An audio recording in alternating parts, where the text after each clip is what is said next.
يا اهلا بيكم. مش عارف بقى دي هتطلع تاني حلقة ولا اول حلقة، بس عموما خلينا نبقى واضحين ان احنا عملنا يوتيوب شانل دي مختلفة شوية عن اليوتيوب شانل اللي قبل كده اللي مليانة. لو انتوا دخلتوا عليها دكتور حسام سيد اوفيشال هتلاقي مليانة فيديوهات طب. انا قلت نعمل القناة دي عشان نتكلم على دردشة مواقف، طب برضو حاجات بره الطب. بس خلينا النهارده نتكلم على موقف من المواقف اللي حصلت. انا كتبت مواقف طبيه كتيره، فلترناها مع بتوع السيناريو، فلترناها مع بتوع القصه، وعملنا بيها فيلم نزل من حوالي 2.5 سنين اسمه نبيل الجميل اخصائي تجميل. كانت قصه عيانيني كلها، واعتقد انها لقت استحسان يعني. فهي في مواقف دايما بتبقى مضحكه، وفي مواقف مؤثره، وفي مواقف محزنه.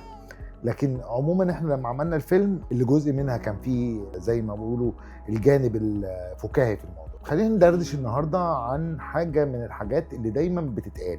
كلمه تنسيق القوام هو حاجه كويسه وحاجه جميله واسم شكله شيك واسمه شكل جميل، لكن اللي بيحدث في الكلاينت او البيشنت اللي جاي تعمل تنسيق قوام لنص الناس اللي بيشتغلوا جراحات ملوش دعوه بتنسيق القوام.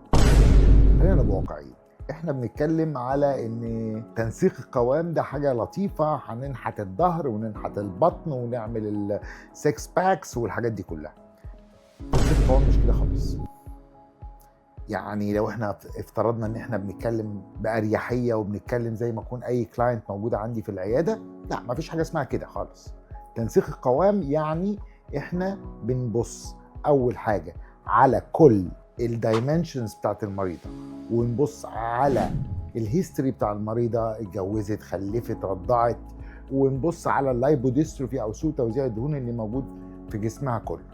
بعد ما بنشوف الكلام ده كله بنبدا نفهم هي بتفكر في ايه وايه اللي مضايقها، وعلى اساس ده هنعرف احنا هنقدر نعمل ايه. يعني بسهوله شديده انا كان عندي كلاينت هي بتحب الكلمه بتاعه تنسيق القوام، وبتتكلم على ان هي بطنها مضايقاها، فلو سمحت انحت لي بطني علشان تبقى بطني رياضيه.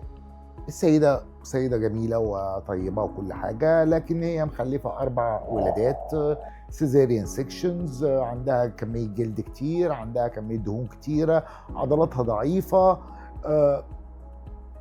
لا يصلح فيها شفط الدهون، لا يصلح.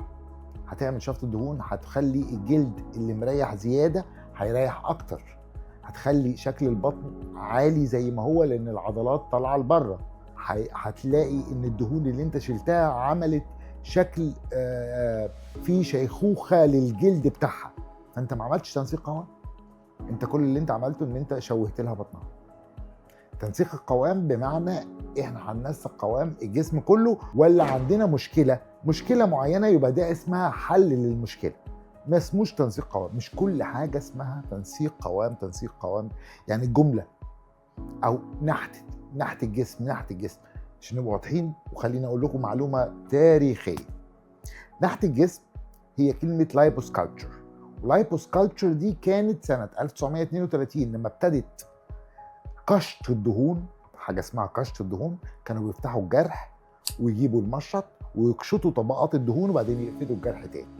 دي حاجه تاريخيه، فكان اسمها لايبوسكالبتشرنج او سكالبتشرنج اوف ذا فات، اللي هو نحت الفات بتقطيعه بالمشط.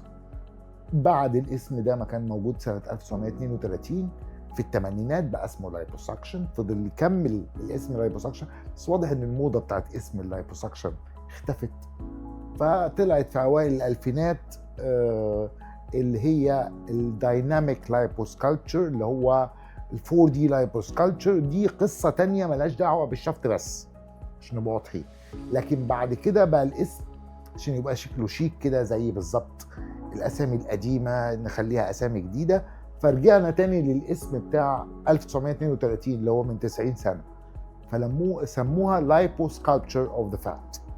لكن هي نحت القوام ليه دعوه بشفط الدهون، لكن الكانيلات ورفع الكانيلات هو اللي اتغير. خلينا نرجع لنفس المريضه. فالمريضه بتاعتنا لما احنا قلنا ان انت تنسيق القوام بتاعك انت شايفه ان قوامك كله هو عباره عن البطن، يبقى احنا نسميها بطن. غير كده يبقى احنا زي ما بيقولوا كده بنقول الدرجه وخلاص. وما تخليناش نقول الدرجه دايما، خلينا بقى في اليوتيوب شانل بتاعتنا نقول الحقائق. الطب سهل مش صعب، ولازم له ناس متخصصه، بس خلينا دايما نقول الحقيقه. موضوع اللايبوسكالبتشر مش كل السيدات ينفع فيها شفط الدهون او نحت الدهون، اوكي؟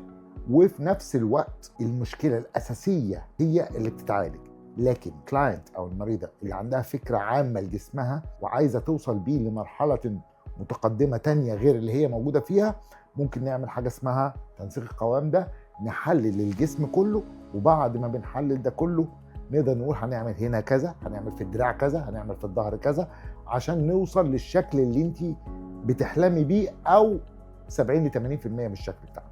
دي كانت حالة من الحالات بتاعت العيادة، قلنا نناقشها بس عشان نفهم الفرق بين مشكلة في حتة او تنسيق القوام اللي بيقولوا عليه. اوكي؟